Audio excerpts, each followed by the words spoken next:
সামান্য পানির চাপে, জলের চাপে এই কথা বলে ফেরাউন প্রাণ হারাতো না। ফেরাউন বলেছিল শেষ কথা, আমান্ত বিরব্বে মুসা ও হারুন, আমি মুসা এবং হারুনের প্রতিপালকের প্রতি ঈমান আনলাম। ফেরাউন যদি বুঝতো যে মায়ের পেটে তার জন্ম হয়েছে, মায়ের পেটে প্রতিপালিত হয়েছে সুদীর্ঘ 10টি মাস, রক্ষিত হয়েছে ঝড় বাদল, শীতল জরা ব্যাধি এবং সাপ সিংহ এবং বিষাক্ত প্রাণীর ছোবল হতে, তাহলে ফেরাউন কিছুতেই বলতো না আমি সর্বশ্রেষ্ঠ খোদা। সে উপাস্য এবং আরাধনা করে হযরতে মুসা আলাইহিস সালামের মতো সে খ্যাতি অর্জন করত। তার দেহকে আল্লাহ রাব্বুল আলামিন জন্ম জন্মান্তর পৃথিবীবাসীর জন্য নিদর্শন করে রাখতেন না। তাহলে বোঝা গেল অবিশ্বাস করে টিকে থাকা যায় না। এরকমভাবে সাদ্দাত, নমরুদ, হামান, বড় বড় কাফির ও মুশরিকরা এই দুনিয়া থেকে চলে গেছে, দুনিয়া ত্যাগ করেছে। আল্লাহ রাব্বুল আলামিন তাদেরকে শেষ করে দিয়েছেন। এর একমাত্র কারণ আল্লাহকে অস্বীকার করা, অবিশ্বাস করা। কিন্তু বিশ্বাস করে টিকে থাকা যায়, বিশ্বাস করে বেঁচে থাকা যায়। যেমন আজকে ফেরাউনের নাম কেউ নেয় না, কিন্তু হযরতে মুসা আলাইহিস সালামের নাম প্রত্যেক আশিকের জবানে জবানে নেওয়া হয়। আজকে সাদ্দাদের নাম, নমরুদের নাম কেউ নেয় না, কিন্তু ইব্রাহিম আলাইহিস সালামের নাম প্রত্যেক আশিকের জবানে জবানে নেওয়া হয়। অনুরূপ আজকে ইয়াজিদের নাম কেউ নেয় না, কিন্তু হযরত ইমাম আলী মাকাম ইমাম হোসেনের নাম প্রত্যেক আশিকের জবানে জবানে নেওয়া হয়। তাহলে বোঝা গেল বিশ্বাস করেই টিকে থাকা যায়, বিশ্বাস করেই বেঁচে থাকা যায়। ভূমিকায় যে আয়াতে কারিমা তেলাওয়াত করেছি, মহান রব্বুল আলামিন বলেন, ইয়া আইয়ুহাল্লাযীনা আমানুত্তাকুল্লাহ ওয়া কুনু মা'আস সাদিকিন। হে ঈমানদার ব্যক্তিগণ, আল্লাহকে ভয় করো এবং সত্যবাদীদের সঙ্গ লাভ করো। আমরা প্রায়ই জালসাতে, মেহফিলে আমরা এই আয়াতের ব্যাখ্যা ও বিশ্লেষণ শুনে থাকি, কিন্তু আজকের ব্যাখ্যা ও বিশ্লেষণ একটু আলাদা। হুজুর আলা হযরতের নাম শুনেছেন আপনারা? হুজুর আলা হযরত বলেন, লহদ মে ইश्क रुखे शाह का दाग लेके चले, अंधेरी रात सुनी थी चिराग लेके चले, तेरे গোলামों का नक्शे कदम है राहे खुदा। হে আল্লাহ, তোমার গোলামের পদঙ্ক অনুসরণ করে চলা, এটা কার রাস্তা? এটা আল্লাহর রাস্তা। तेरे গোলামों का नक्शे कदम है राहे खुदा, वो क्या बहक सके जो ये सुराग लेके चले। যে ব্যক্তি ওলি আউলিয়া গৌস কুতুবদের, বুজুর্গানে দিনদের রাস্তা পথ দেখে দেখে চলবে, তাদের পথ চিহ্নকে পায়ে পা রেখে চলবে, সে ব্যক্তি পায়ে পা চিহ্নতে পা রেখে সে ব্যক্তি মদিনা এবং মদিনা থেকে জান্নাতের পথ পাবে। তাই বলছে, তেরে গোলামো কা নকশে কদম হে রাহে খোদা, ও ক্যা বহক সকে। সে ব্যক্তি কিভাবে পথভ্রষ্ট হতে পারবে? যে ব্যক্তি ওলি আউলিয়া গৌস কুতুবদের রাস্তা দেখে দেখে, পথ চিহ্ন দেখে দেখে যারা চলবে, তারা কোনোদিন পথভ্রষ্ট হবে না। কোরআনে কারিমে আল্লাহ রাব্বুল আলামিন এই আয়াতে 3টি জিনিসের হুকুম দিয়েছেন। ইয়া আইয়ুহাল্লাযীনা আমানুত্তাকুল্লাহ ওয়া কুনু মা'আস সাদিকিন। হে ঈমানদার ব্যক্তিগণ, আল্লাহকে ভয় করো, ওয়া কুনু মা'আস সাদিকিন, এবং সত্যবাদীদের সঙ্গ লাভ করো। এটা আমারও আপনার বা ওলামায়ে কেরামদের হুকুম নয় যে সত্যবাদীদের সঙ্গ লাভ করো। আল্লাহ রাব্বুল আলামিন এতে হুকুম দিচ্ছেন, ইয়া আইয়ুহাল্লাযীনা আমানু, হে ঈমানদার ব্যক্তিগণ। অর্থাৎ সর্বপ্রথম একজন মানুষ হয়ে সর্বপ্রথম কাজ হলো ঈমান নিয়ে আসা। সর্বপ্রথম কাজ ঈমান নিয়ে আসা। ঈমান নিয়ে আসলাম, এবার তো জান্নাতে যেতে পারবো, কিন্তু আল্লাহ রাব্বুল আলামিন বলছেন এখনো তুমি জান্নাতে যাওয়ার জন্য যোগ্য হওনি। কি করতে হবে তাহলে? আল্লাহ রাব্বুল আলামিন পরে বলছেন ইত্তাকুল্লাহ। ঈমান নিয়ে আসলা, এবার কি করো? আল্লাহকে ভয় করো। আমরা বলবো ঈমান নিয়ে আসলাম, আল্লাহকে ভয় করলাম, আর কিছুরই প্রয়োজন নেই মনে হয়। কিন্তু আল্লাহ রাব্বুল আলামিন কোরআনে কারীমে পরবর্তীতে বলছেন, ওয়া কুনু মা'আস সাদিকিন, তোমরা সত্যবাদীদের সঙ্গ লাভ করো, সত্যবাদীদের সাথে থাকো। তাহলে ঈমান নিয়ে আসলাম, আল্লাহকে ভয় করলাম, এবার তারপরে যদি জান্নাতে যাওয়ার জন্য যথেষ্ট, তাহলে সেটা হচ্ছে এই সত্যবাদীদের সঙ্গ লাভ করতে হবে। সত্যবাদীদের সঙ্গ লাভ করা কতটা জরুরি, কতটা প্রয়োজন, হুজুর আলা হযরত নিজের কবিতার মাধ্যমে বলেন, सुना जंगल रात अंधेरी छाई बदली काली है, सोने वालों जागते रहियो चोरों की रखवाली है। অর্থাৎ অন্ধকার জঙ্গল, আর সেই অন্ধকার জঙ্গলে যদি রাত্রি অতিবাহিত করতে হয়, রাত কাটাতে হয়, তাহলে কিন্তু কি করতে হবে, খুব সাবধানে রাত অতিবাহিত করতে হবে। না হলে কি হবে, কোনো দিক থেকে এসে চোর অথবা ডাকাত এসে ধন সম্পদ যা থাকবে তা লুট করে নিয়ে চলে যাবে। আর যদি চোর এবং ডাকাতের হাত থেকে বেঁচেও যায়, তাহলে কি করবে, কোনো দিক থেকে নেকড়ে বাঘ এসে কি করবে, হামলা করে শেষ করে দিবে। দুনিয়াটা ওই রকম জঙ্গল। এই জঙ্গলে যদি বসবাস করতে যাই আমরা, তাহলে আমাদেরকে ইশকে রাসূলের চিরাগ দিলের মধ্যে জ্বালাতে হবে। না হলে পাড়ায় পাড়ায় ইন্টারনেটের মাধ্যমে, সোশ্যাল মিডিয়ার মাধ্যমে, ইউটিউব ফেসবুকের মাধ্যমে ইমান চোরেরা বসে আছে, এরা ইমান লুট করে নিবে আর আমরা বুঝতে পারবো না। দুনিয়ার জঙ্গল তো অনেক ভালো জায়গা, যে জায়গাতে কি হয়ে যাবে, জান যাবে অথবা মাল যাবে, জান অথবা মাল যাবে। কিন্তু এই পৃথিবী এমন একটি জায়গা, এখানে শুধু জান যাবে না বা মাল যাবে না, বরং এই জান এবং মালের চাইতেও দামি সেটা হচ্ছে ইমান, সেটা চলে যাবে আর আমরা বুঝতে পারবো না। তাহলে সত্যবাদীদের সঙ্গ লাভ করতে হবে। আজকে যে জায়গায় আমরা এসেছি, সে জায়গাটি হচ্ছে কি 41তম ইসালে সওয়াব উরুস মাহফিল হযরত আল্লামা শাহ সুফি ইরশাদ খান আলাইহির রহমান আজকে উর্স মুবারক। তো সত্যবাদীদের সাথে থাকা, আউলিয়ায়ে কিরামদের সাথে থাকা, এটা কার পথ? এটা আল্লাহর পথ। তেরে গোলামো কা নকশে কদম হে রাহে খোদা, এটা আল্লাহর পথ। এই পথে যারা চলবে তারাই সত্যবাদী দল হবে, তারাই আল্লাহ রাব্বুল আলামিনের জান্নাতে প্রবেশ করবে, নচেত কিন্তু প্রবেশ করতে পারবে না। আল্লাহ রাব্বুল আলামিন আমাদেরকে যে দিন দিয়েছেন, এটি অতি পবিত্র দিন। অনেক ত্যাগ ও কুরবানি করার পর, অনেক ত্যাগ ও কুরবানি দেওয়ার পর এই দিনকে আমরা কাছে পেয়েছি। এই দিনকে আমাদের কাছে পৌঁছানোর জন্য বড় বড় ওলামায়ে কেরাম, বড় বড়, এক কথাই হুজুর সাল্লাল্লাহু আলাইহি ওয়াসাল্লাম থেকে নিয়ে সাহাবায়ে কেরাম, তাবেঈন, তাবেঈন, ওলামায়ে মুজতাহিদিন, আইম্মায়ে মুজতাহিদিন, ওলিয়া আউলিয়া, বুজুর্গানে দিন এই দিনের জন্য ত্যাগ ও কুরবানি দিয়েছেন। কিন্তু এই দিনের প্রতি আমরা কোনো রকমভাবে, এই দিনের প্রতি, দিনের আমরা কদর না করে আজ দুনিয়াতে আমরা অসহায় হয়ে আছি। আজ দুনিয়ার মাঝে আমরা সবচাইতে পিছিয়ে পড়া জাতির মধ্যে একটি জাতি হয়ে আছি। একটাই কারণ, সেটা হচ্ছে এই ওয়াকুনু মা'আস সাদিকিনকে আমরা ছেড়ে দিয়েছি। আমরা আল্লাহ এবং তার রাসূলের পথ, বুজুর্গানের দিনের পথ এবং মতকে ছেড়ে দিয়েছি, যার কারণে আজ আমরা গোটা পৃথিবীর বুকে সবচাইতে পিছিয়ে পড়া জাতি হয়ে গেছি। একটা উদাহরণ দিয়ে আমার কথা আগে বাড়াতে চাই। আমাদের যত বড় বড় বুজুর্গানে দিন আছেন, যত আউলিয়ায়ে কেরামগণ আছেন, কেউ মূর্খ ছিল না। ছিল কেউ মূর্খ? কেউ মূর্খ ছিল না। গোটা বুজুর্গানে দিন, আজকে যে দরবারে আমরা এসেছি, এই দরবারে আপনি কাউকে দেখাতে পারবেন মূর্খ? সবাই তো বড় বড় আলিম। আমি যখন রাস্তায় আস্তে আস্তে শুনলাম যে আল্লামা আরশাদুল কাদরি সাথে হজরত শাহ সুফি হজরত আল্লামা মৌলানা নুরুন নবী সাহেব মুসলিম পার্সোনাল ল বোর্ড কায়েম করার জন্য, প্রতিষ্ঠা করার জন্য অনেক কষ্ট করেছেন, তা আমার দিলটা অনেক ভরে গেল যে মাশাআল্লাহ, আলহামদুলিল্লাহ, কত সুন্দর জায়গা, এত বড় বড় ব্যক্তি এখানে আছেন। তো এই জায়গা আপনি দেখুন, যে দরবারে এসেছি বা আরও অন্যান্য দরবারে আপনি যেখানেই যাবেন, কোনো আমাদের বুজুর্গানে দিনরা কেউ মূর্খ নয়। তাহলে আমরা কেন মূর্খ? আমরা মূর্খ হওয়ার কারণে গোটা দুনিয়ার আজ আমরা পিছিয়ে পড়া জাতি, গোটা দুনিয়ার মানুষ আমাদের প্রতি নির্যাতন করছে। একটা উদাহরণ দিয়ে আমার কথা আগে বাড়াতে চাই যে আজকে আমরা পিছিয়ে পড়া জাতি হচ্ছে এই কারণে যে আজ আমরা বুজুর্গানের দিনের দরবার থেকে আমরা নিজেকে দূরে সরিয়ে নিয়েছি। আজ আমরা ওলামাদের কাছ থেকে নিজেকে দূরে সরিয়ে নিয়েছি। আজ থেকে প্রায় 1450 বছর পূর্বে রাসূল করিম সাল্লাল্লাহু আলাইহি ওয়াসাল্লামের যখন আগমন হয়, রাসূল করিম সাল্লাল্লাহু আলাইহি ওয়াসাল্লাম যখন এই পৃথিবীতে আসেন, সেই যুগটার একটা নাম আছে। সেই যুগটার নাম হচ্ছে আইয়ামে জাহেলিয়া বা অন্ধকর্ময় যুগ।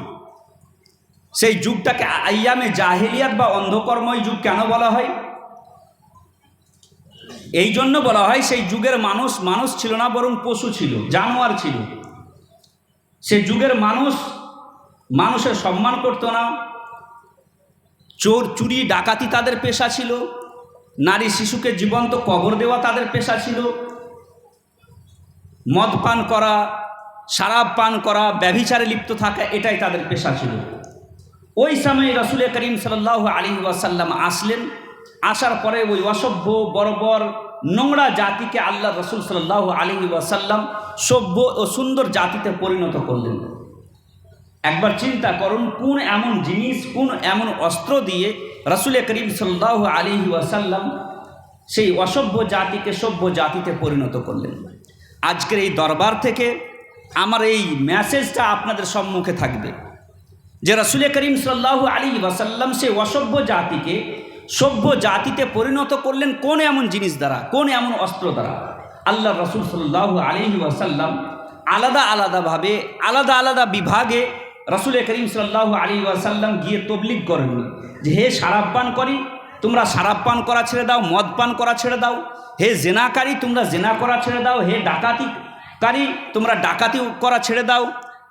আল্লাহ রাসূল সাল্লাল্লাহু আলাইহি ওয়াসাল্লাম আলাদা আলাদাভাবে সবাইকে গিয়ে একসাথে গিয়ে তবলিগ করেননি, বরং রাসূল করিম সাল্লাল্লাহু আলাইহি ওয়াসাল্লাম একটাই কাজ করেছিলেন, সেটা ছিল এই যে সেই অসভ্য জাতিকে, নোংরা জাতিকে রাসূল করিম সাল্লাল্লাহু আলাইহি ওয়াসাল্লাম ইলমের মতো একটি সম্পদ দিয়ে দিলেন। যারা চোর ছিল তারা সমাজের মালের পাহারাদার হয়ে গেল, যারা ডাকাত ছিল তারা সমাজের মাল প্রত্যেক মানুষের ঘরে ঘরে পৌঁছিয়ে দিতে লাগলো, যারা চোর, যারা নারীর সম্মান নিয়ে ছিনিমিনি খেলতো, রাসূল করিম সাল্লাল্লাহু আলাইহি ওয়াসাল্লামের আদর্শে এসে তারা নারীর সম্মানের পাহারাদার হয়ে গেল, যারা শরাব পান করতো তারা শরাবকে নদীর মতো, গঙ্গার মতো বইয়ে দিতে বাধ্য হতে লাগলো। রাসূল করিম সাল্লাল্লাহু আলাইহি ওয়াসাল্লামের আদর্শে অনুপ্রাণিত হয়ে আইজামে জাহিলিয়াতের মানুষ, অন্ধকর্ময় যুগের মানুষ সোনা হয়ে শিক্ষা দীক্ষা আদর্শে এই বিশ্বকে পথ দেখিয়েছে। আর সেই শিক্ষা দীক্ষা আদর্শকে আজ আমরা পিছিয়ে ফেলে রেখে আমরা কি হয়ে গেছি, গোটা দুনিয়াতে অসহায় হয়ে গেছে। তাহলে সর্বপ্রথম রাসূল করিম সাল্লাল্লাহু আলাইহি ওয়াসাল্লাম মক্কার বুকে এসে রাসূল করিম সাল্লাল্লাহু আলাইহি ওয়াসাল্লাম যে জিনিসটি দিয়েছিলেন মক্কাবাসীকে, সেটা ছিল শিক্ষার হাতিয়ার, শিক্ষার আদর্শ। ও যে সময় গোটা পৃথিবীবাসী শিক্ষার প্রতি যারা শিক্ষা অর্জন করত তাদের প্রতি নির্যাতন করত, গোটা দুনিয়াতে শিক্ষার প্রতি ব্যান্ড লাগানো হয়েছিল। যারা আজকের যুগে সবচাইতে শিক্ষিত বলছে নিজেকে সবচাইতে উচ্চশীল এবং উন্নতশীল জাতি বলে নিজেকে মনে করছে, যেমন আমেরিকা এবং ইউরোপ এবং অন্যান্য দেশগুলো, যারা নিজেকে সবচাইতে শিক্ষিত ব্যক্তি বলছে এবং যাদের হাতে গোটা দুনিয়ার বাগডোর আছে, গোটা দুনিয়াকে চালানোর ক্ষমতা যাদের হাতে আছে, এরা বলছে কি আমরা সবচাইতে শিক্ষিত জাতি। কিন্তু এক সময় এমন ছিল যখন মুসলমানরা শিক্ষিত ছিল আর এরা সব অশিক্ষিত ছিল। এমনকি ইতিহাসে এরকমও আছে যে মুসলমানদের কলেজ এবং ইউনিভার্সিটিতে ইউরোপিয়ান বড় বড় সম্রাটের শাহজাদারা, বাচ্চারা অ্যাডমিশন নেওয়ার জন্য লাইন দিয়ে থাকতো। আজ আমাদের অবস্থা এই যে আমরা শিক্ষার দিক দিয়ে সবচাইতে বেশি পিছিয়ে, যার কারণে গোটা দুনিয়ার মানুষ আজ আমাদেরকে খেলার পুতুল মনে করে নিয়েছে, গোটা দুনিয়ার মানুষ আমাদেরকে খেলার পাত্র মনে করে নিয়েছে। কোন সময় ইউরোপের একটি ঘটনা আপনাদের সম্মুখে আমি তুলে ধরি। যে সময় সারা দুনিয়াতে শিক্ষার প্রতি ব্যান্ড লাগানো হয়েছিল, ইউরোপে একটি আইন ছিল। সে আইন হচ্ছে এই যে যারা ধর্মগুরু তাদেরই সন্তান শুধু শিক্ষা অর্জন করতে পারবে, তাছাড়া কেউ শিক্ষা অর্জন করতে পারবে না। এইরকমভাবে ভারতেও এইরকম ছিল, যারা ধর্মগুরু হতো, সাধু অথবা সন্ন্যাসী হতো, তারাই শুধু শিক্ষা অর্জন করতে পারতো, ধর্মীয় জ্ঞান অর্জন করতে পারতো, তাছাড়া কেউ জ্ঞান অর্জন করতে পারতো না। এইরকম সংকটময় মুহূর্তে ইউরোপিয়ানদের কাছে রাজা এবং বাদশাহ তো থাকতো, কিন্তু রাজা এবং বাদশাদের হাতে কোনো দেশীয় আইনি কোনো ব্যবস্থা, কাউকে শাস্তি দেওয়া, কাউকে ছেড়ে দেওয়া, এই সমস্ত ব্যবস্থা তাদের হাতে থাকতো না। সব কিছু থাকতো কাদের হাতে? চার্চের যারা বড় বড় ধর্মগুরু থাকতো তাদের হাতে থাকতো। ওই সময় শিক্ষার প্রতি চারিদিকে ব্যান্ড লাগানো হয়েছিল, কাউকে শিক্ষা অর্জন করতে দেওয়া হতো না। ওই সংকটময় মুহূর্তে একজন নারী ইউরোপ থেকে গিয়ে রোমে গিয়ে কিছু দর্শন শিখেছিল, কিছু ফিলোসফি শিখেছিল, কিছু হিকমত ফালসাফা শিখেছিল। জ্ঞান অর্জন করার পর সেই লেডিটির নাম ছিল হেটিপেটিয়া। হেটিপেটিয়া ইংল্যান্ড থেকে গেছিল রোমে এবং রোমে গিয়ে কিছু শিক্ষা অর্জন করার পর যখন সে নিজের দেশে এসেছিল, নিজের গ্রামে এসে যখন জাতিকে শিক্ষা দিতে শুরু করেছিল, যখন জাতিকে শিক্ষা দিতে শুরু করলো, জাতিকে অন্ধকার থেকে আলোয় নিয়ে আসতে শুরু করলো, তখন চার্চের লোকেরা হেটিপেটিয়াকে গ্রেফতার করলো। গ্রেফতার করার পর হেটিপেটিয়ার জন্য সেই যুগের মানুষ কীরকম ভয়ঙ্কর শাস্তি নির্ধারিত করেছিল যে হেটিপেটিয়াকে উলঙ্গ করা হোক, তারপরে তার শরীর থেকে চামড়াকে খুলে নেওয়া হোক, তারপরে তাকে আগুনে নিক্ষেপ করা হোক। হেটিপেটিয়ার দোষ কী ছিল? হেটিপেটিয়ার অপরাধ কী ছিল? হেটিপেটিয়ার দোষ এটাই ছিল যে সে শিক্ষা অর্জন করেছিল, সে জ্ঞান অর্জন করেছিল। ভারতের বুকে শিক্ষার প্রতি পাবন্দি লাগানো হয়েছিল, আরবের বুকে শিক্ষার প্রতি পাবন্দি লাগানো হয়েছিল, ইউনানে শিক্ষার প্রতি পাবন্দি লাগানো হয়েছিল, রোমানে শিক্ষার প্রতি পাবন্দি লাগানো হয়েছিল। আমি তো এটাই বলবো যে বর্তমান ইন্টারনেটের যুগ, আপনি গুগলে গিয়ে ডার্ক এজ সার্চ করুন এবং ডার্ক এজ সার্চ করে যখন বিভিন্ন সাইটসে যাবেন তখন দেখতে পাবেন যে সেই যুগে অনেক মানুষ ছিল যারা চাইছিল যে শিক্ষা অর্জন করব, জ্ঞান অর্জন করব, কিন্তু সেই যুগের ভয়ঙ্কর ভয়ঙ্কর শাস্তির ভয়ে তারা শিক্ষা অর্জন করতে পারেনি। এমন সংকটময় মুহূর্তে আল্লাহ রাব্বুল আলামিন দয়া করলেন এবং ইসলামের কিরণ পুষ্ফুটিত হলো এবং গারে হিরাতে হজরতে জিব্রাইল আমিন হুজুর সাল্লাল্লাহু আলাইহি ওয়াসাল্লামের দরবারে এসে আরজ করলেন, ইকরা বিসমি রাব্বিকাল্লাযী খালাক। যখন আরব শিক্ষার প্রতি পাবন্দি লাগাই, ভারত শিক্ষার প্রতি পাবন্দি লাগাই, ইউরোপ শিক্ষার প্রতি পাবন্দি লাগাই, রোমান শিক্ষার প্রতি পাবন্দি লাগাই, এমন সংকটময় মুহূর্তে আল্লাহ রাব্বুল আলামিন দয়া করলেন এবং হজরতে জিব্রাইল আমিন রাসূল করিম সাল্লাল্লাহু আলাইহি ওয়াসাল্লামের দরবারে এসে আরজ করলেন, ইয়া রাসূলুল্লাহ সাল্লাল্লাহু আলাইহি ওয়াসাল্লাম, পড়ুন আপনার প্রতিপালকের নামে যিনি সৃষ্টি করেছেন, আর এই ঘোষণা সমগ্র মানব জাতিকে শুনিয়ে দিন। এখন পর্যন্ত দুনিয়াবাসী শিক্ষা অর্জনকারীদের প্রতি নির্যাতন করেছে, এখন পর্যন্ত দুনিয়াবাসী শিক্ষা অর্জনকারীদেরকে শাস্তি দিয়েছে, আর এ শাস্তি চলবে না, আর এ পাবন্দি চলবে না।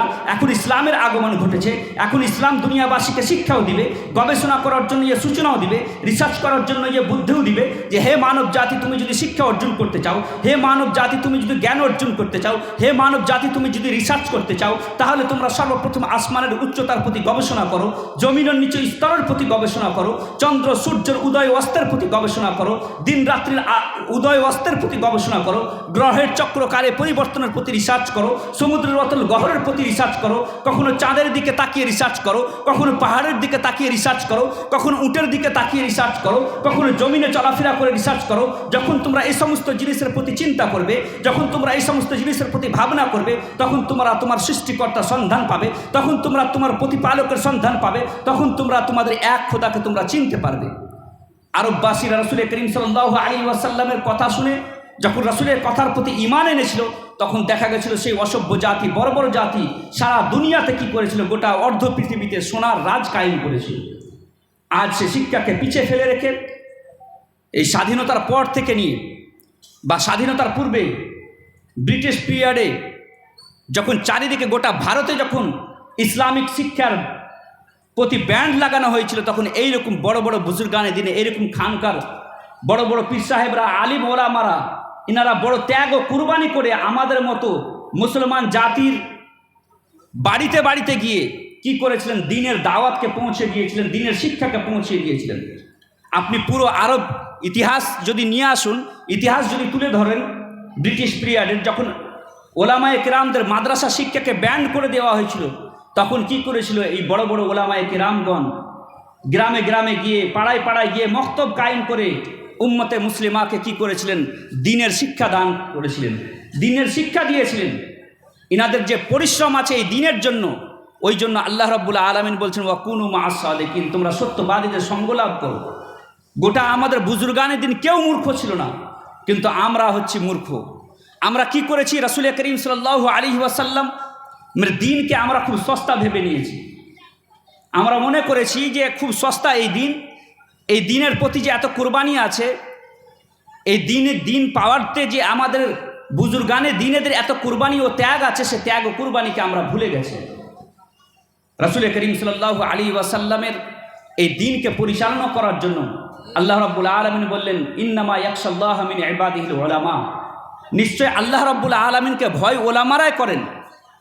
আর আল্লাহ রাব্বুল আলামিন আল্লাহ রাসূল সাল্লাল্লাহু আলাইহি ওয়াসাল্লাম ওলামাদের ব্যাপারে বলেছেন, আল ওলামা ওয়ারাসাতুল আম্বিয়া, ওলামারা হচ্ছেন কি, আম্বিয়াদের ওয়ারিস, এরা হচ্ছেন আম্বিয়াদের জ্ঞানের ওয়ারিস। তো ইনাদের যে ওয়ারিসের দরবারে আমরা এসেছি, এখান থেকে কিছু নিয়ে যেতে হবে আমাদেরকে। শুধু আসলাম খালি হাতে আর খালি হাতে চলে গেলাম তা করলে হবে না। হুজুর আলা হজরত বলেন, লুৎফ উনকা আম হো হি যায়েগা, शाद हर नाकाम हो ही जाएगा, साइलो दामन सखी का थाम लो, कुछ ना कुछ इनाम हो ही जाएगा। নিয়ত যদি আমরা সঠিক করে আসি তাহলে ইনশাআল্লাহুল আজিজ এই দরবার থেকে খালি হাতে ফিরবো না, আমরা ইনশাআল্লাহ কিছু নিয়ে যাব।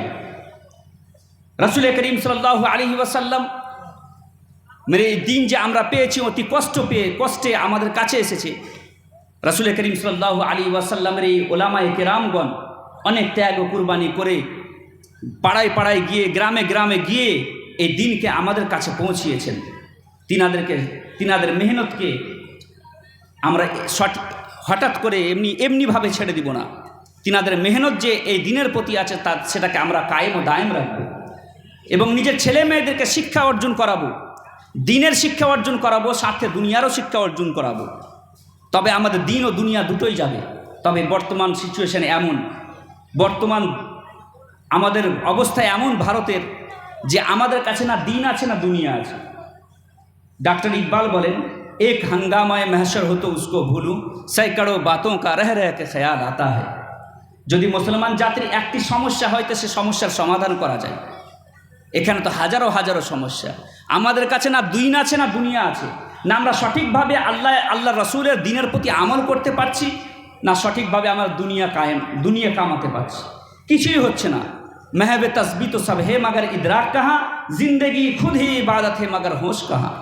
আমাদের কাছে আল্লাহর ডক্টর ইকবাল বলেন, সকাল থেকে সন্ধ্যা পর্যন্ত মানুষ যা কিছু করে সবই ইবাদত, কিন্তু হোশ থাকতে হবে, জ্ঞান থাকতে হবে যে আমরা এগুলো করছি, এগুলো ইবাদত।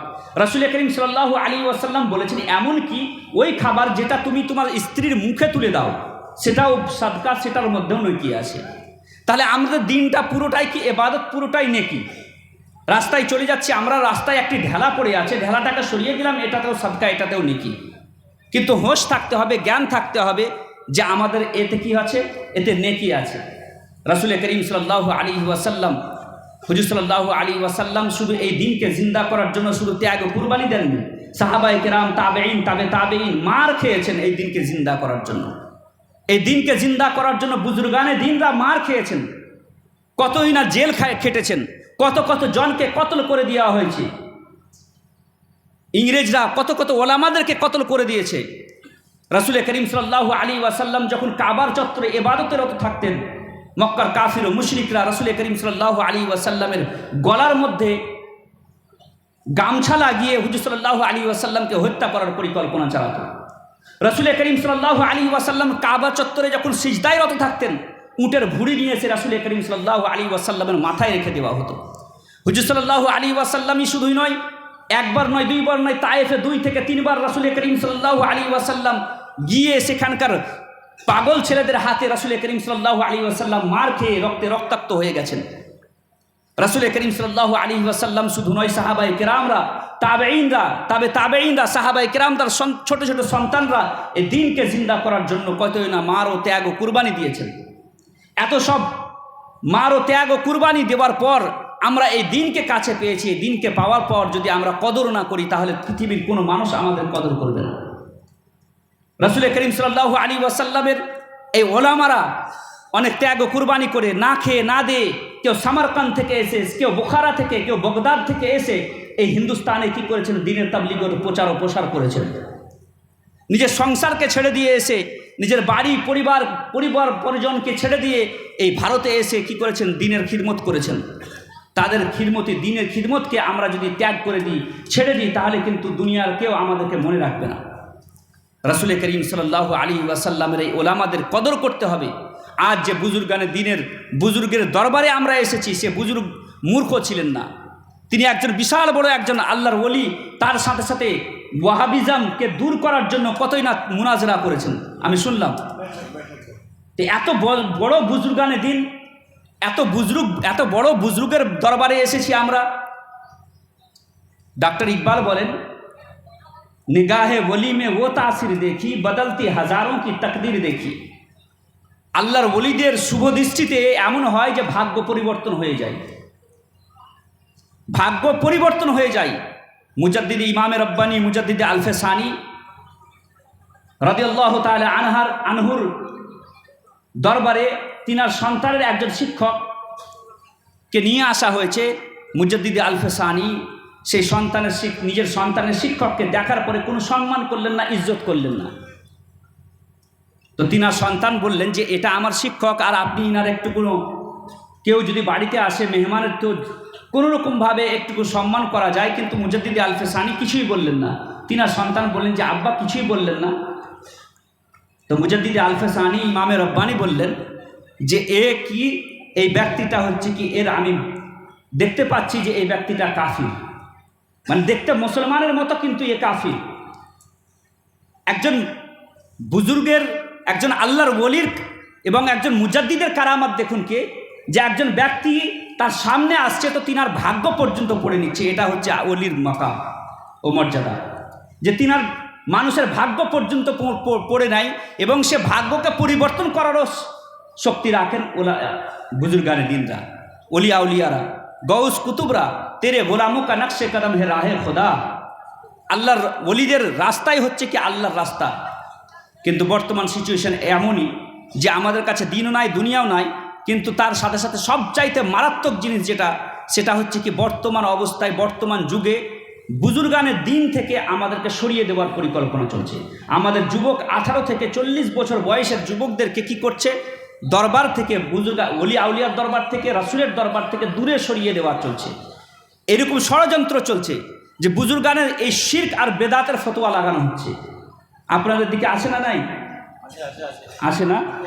বুজুর্গানের দরবার থেকে দূরে সরিয়ে দেওয়ার পরিকল্পনা চলছে। আপনি চিন্তা করবেন, কেউ যদি এরকম যেমন ইউটিউবের মাধ্যমে, ফেসবুক, টুইটার, সোশ্যাল মিডিয়ার মাধ্যমে বুজুর্গানের দিনদের দরবার থেকে যেমন দূরে সরাবার পরিকল্পনা কীরকমভাবে, পরশুদিন মিশনে, তারপরের দিন কলেজে, তারপরের দিন ইউনিভার্সিটি থেকে পড়ে আসার পর ছেলে নিজের বাপকে বলছে যে এগুলো শিরক, এগুলো বেদাত, এগুলো করা শিরক।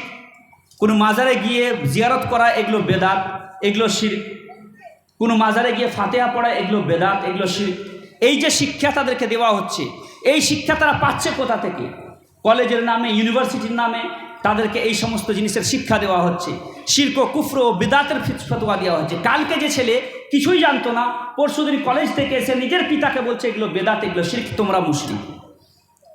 তো এই যে মারাত্মক জিনিস থেকে নিজের ছেলে মেয়েদেরকে বাঁচাতে হবে আমাদেরকে। এই যে বুজুর্গানের দিনদের কাছ থেকে দূরে সরিয়ে দেওয়ার যে এই যে চক্রান্ত, এই চক্রান্ত থেকে নিজের ছেলে মেয়েদেরকে বাঁচাতে হবে। রাসূলের প্রেম এবং ভালোবাসাকে আমাদেরকে কি করতে হবে? ভরতে হবে। একটি উদাহরণ দিয়ে আমার কথা আগে বাড়াতে চাই। হযরত উমর রাদিয়াল্লাহু তাআলা আনহুর নাম শুনেছেন? উমর রাদিয়াল্লাহু তাআলা আনহু, হযরত উমর রাদিয়াল্লাহু তাআলা আনহু কে ছিলেন? খলিফাতুল মুসলিমিন, আমিরুল মুমিনিন, অর্ধ পৃথিবীর বাদশাহ। শুধু ভারত, পাকিস্তান, বাংলাদেশের বাদশাহ নয়, অর্ধ পৃথিবীর বাদশাহ হযরত আমিরুল মুমিনিন, খলিফাতুল মুসলিমিন হযরত উমর রাদিয়াল্লাহু তাআলা আনহু। তিনি একদা হেঁটে হেঁটে চলে যাচ্ছেন, সাথে একটি গোলাম, সাথে একজন কালো গোলামকে নিয়ে তিনি ইসরায়েল, যাকে ইসরায়েল বলছে এখনকার যুগে, ফিলিস্তিন চলে যাচ্ছেন। রাস্তায় যেতে যেতে এক জায়গায় গিয়ে হযরতে উমর রাদিয়াল্লাহু তাআলা আনহু হাউমাউ করে কান্না শুরু করে দিলেন। হযরত উমর রাদিয়াল্লাহু তাআলা আনহু কান্না করতে শুরু করে দিলেন। তিনার গোলাম জিজ্ঞাসা করলেন, হে বাদশাহ, আপনি হলেন অর্ধ পৃথিবীর বাদশাহ, মহান রাষ্ট্রনায়ক, আপনি অর্ধ পৃথিবীর বাদশাহ হয়ে বাচ্চাদের মতো এইরকমভাবে হাউমাউ করে কান্না করছেন, কারণটা কি হুজুর? আপনার কিসের জন্য আপনি কান্না করছেন? হযরতে